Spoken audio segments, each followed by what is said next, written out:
Selamat datang pemirsa, Anda menyaksikan Orbit Fakta. Perang Rusia dan Ukraina kini memasuki babak yang semakin berbahaya.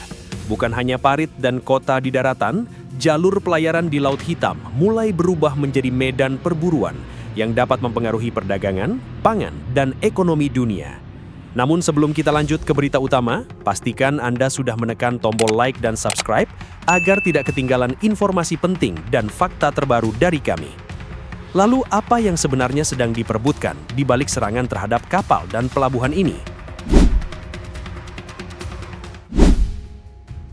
Selama bertahun-tahun, perhatian dunia tertuju pada jalur parit, barisan tank, dan kota-kota yang diperebutkan di daratan Ukraina.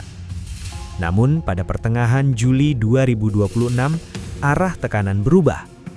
Rusia mulai mengarahkan serangan ke jalur yang selama ini membantu Ukraina tetap terhubung dengan dunia, yaitu kawasan pelabuhan di Laut Hitam. Pada 17 Juli 2026, serangan menghantam wilayah pelabuhan Mykolaiv dan Odessa. Di Mykolaiv, 3 kapal berbendera asing dilaporkan mengalami kerusakan. 2 warga Ukraina yang berada di salah satu kapal tewas. Di wilayah Odessa, sebuah kapal berbendera Kepulauan Marshall juga terkena serangan. Api membakar bagian kapal dan melukai beberapa awak di dalamnya. Rusia mengakui telah menyerang infrastruktur pelabuhan Ukraina. Moskwa menyatakan bahwa fasilitas tersebut berkaitan dengan pengiriman perlengkapan militer. Ukraina memberikan penjelasan berbeda. Kiev menyebut serangan itu sebagai ancaman terhadap pelayaran sipil dan perdagangan internasional. Sampai saat itu, muatan lengkap kapal yang terkena serangan belum dapat dipastikan secara independen. Di permukaan, bendera asing terlihat seperti bukti bahwa kapal tersebut tidak terlibat dalam perang. Namun, dunia pelayaran jauh lebih rumit. Sebuah kapal dapat terdaftar di satu negara, dimiliki perusahaan dari negara lain, dioperasikan oleh pihak berbeda, lalu membawa barang milik perusahaan yang tidak terlihat dari nama maupun benderanya. Muatan kapal juga tidak selalu memiliki fungsi tunggal. Mesin industri dapat digunakan untuk pabrik sipil, tetapi dapat pula dipakai di bengkel perbaikan kendaraan militer. Komponen elektronik bisa masuk ke jaringan komunikasi masyarakat, namun jenis yang sama dapat dipasang pada drone, alat pengintai, atau sistem navigasi. Bahan bakar dapat menggerakkan kendaraan umum, tetapi juga dibutuhkan oleh armada militer.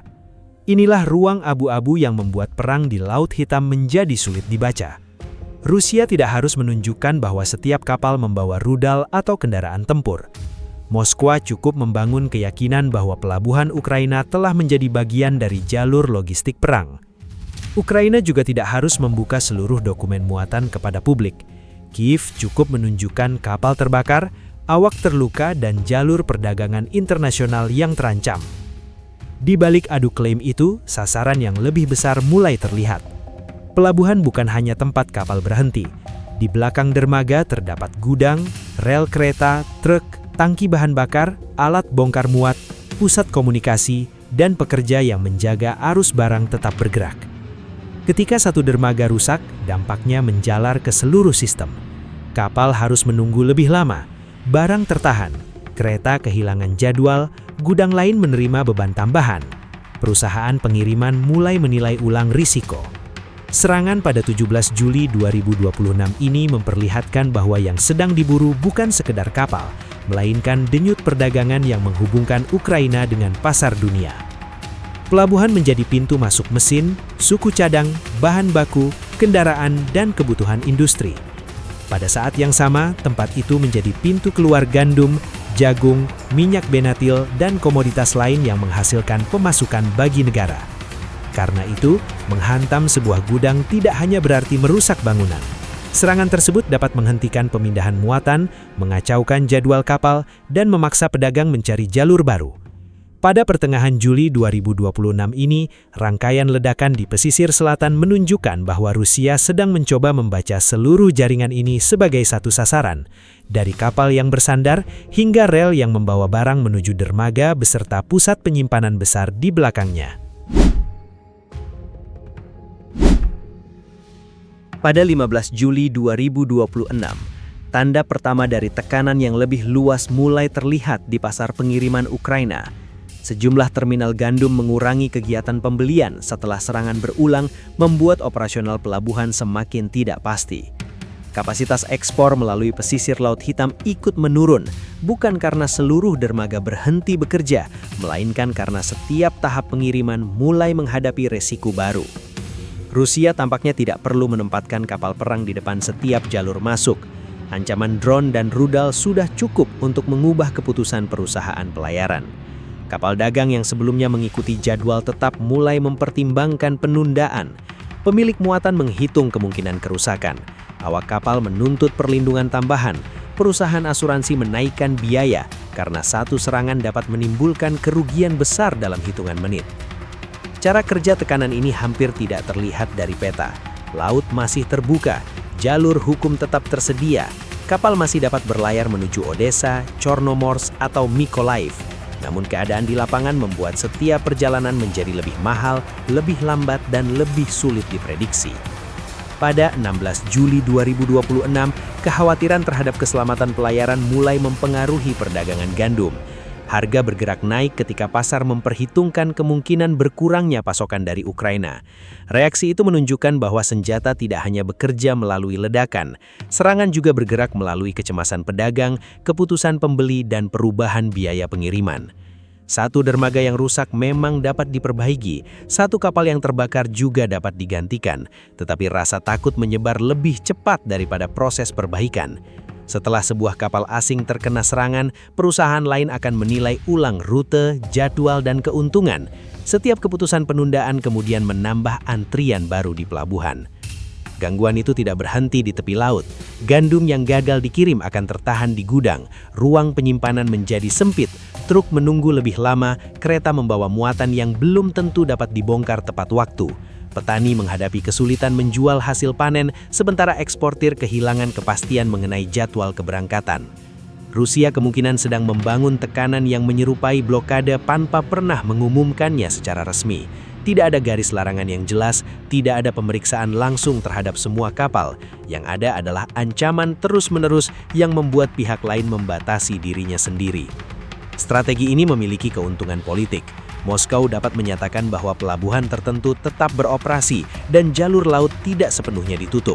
Pada saat yang sama, serangan berulang menciptakan kondisi yang membuat aktivitas perdagangan menyusut secara perlahan. Ukraina menghadapi pilihan sulit. Sistem pertahanan udara harus melindungi kota, pembangkit listrik, pangkalan militer, dan kawasan pelabuhan sekaligus.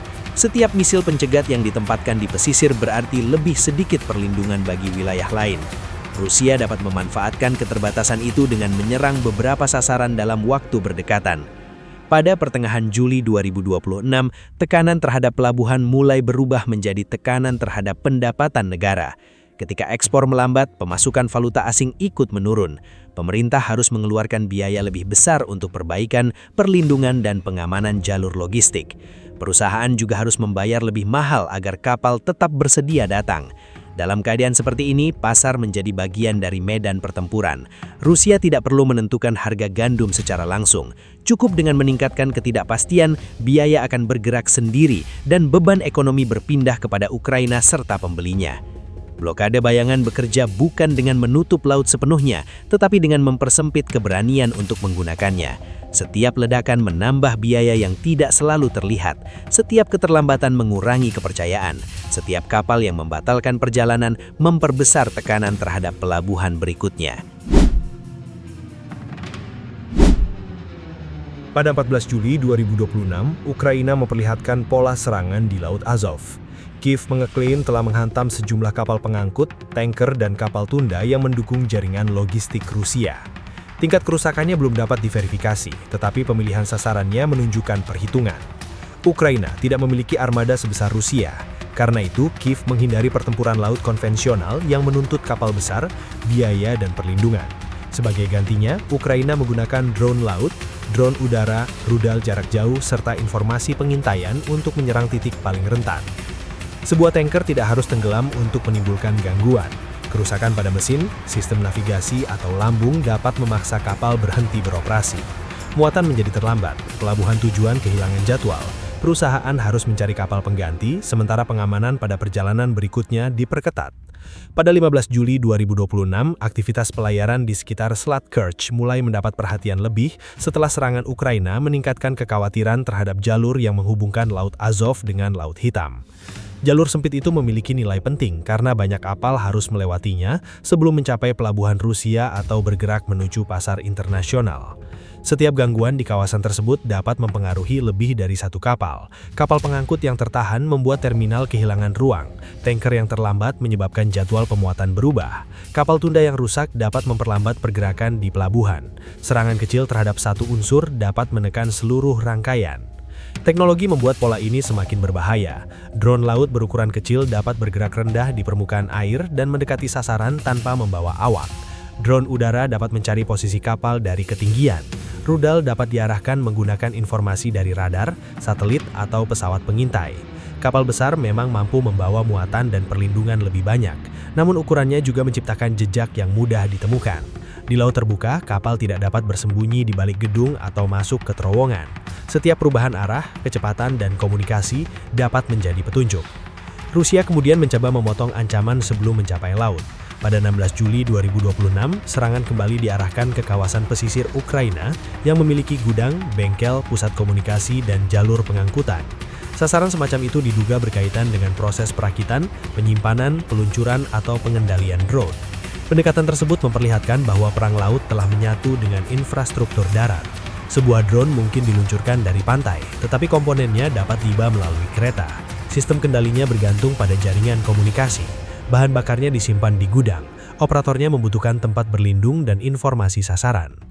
Ukraina menghadapi keterbatasan jumlah senjata, sehingga setiap serangan harus menghasilkan dampak luas. Tanker, pusat bahan bakar, kapal pengangkut, dan fasilitas perbaikan dipilih karena gangguannya dapat menjalar ke banyak kegiatan sekaligus. Rusia memiliki kemampuan serangan yang lebih besar, tetapi harus melindungi wilayah yang lebih luas. Pelabuhan, kilang, kapal dagang, jalur kereta, dan pangkalan pesisir membutuhkan pertahanan.